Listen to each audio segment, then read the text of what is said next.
It's lovely to be back with Ocado and with a recipe that's very dear to my heart. My so wrong it's right bread and butter pudding. Like spongy mattresses, these bread slices. This is a bread and butter pudding that breaks many of the rules that govern it traditionally, and rules which I've issued myself using pre-sliced bread. And I sandwich the bread not with butter, but with Laughing Cow cheese. Now, please do not think it's an odd thing to have the Laughing Cow in the bread and butter pudding. You end up with a kind of sweet, soft, cheesecakey centre. And this is aided by a teeny bit of sugar and lemon zest. Now, I know that you might be hesitant about adding a cheese triangle to a sweet bread and butter pudding, but you're just going to have to trust me on this. The roof of the sandwiches goes on. Now, because I want the top of the bread and butter pudding to go golden and have slight crispness about it, I spread a little bit of butter on the top of each sandwich. So, little triangles, copying the shape of the cheese at the centre of these sandwiches.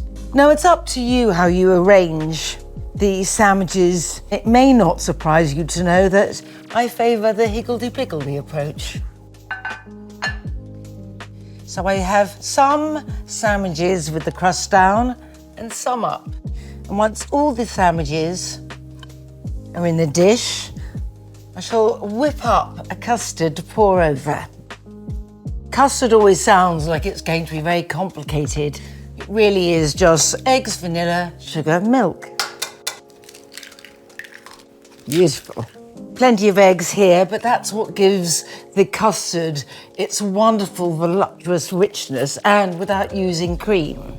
The vanilla pairing with the Laughing Cow, the lemon zest, and the little sprinkle of sugar gives you that wonderful, tangy but sweet cheesecake flavour. And perhaps without splashing myself, I can whisk in the milk. Right, custard is ready to be poured over the little sandwiches.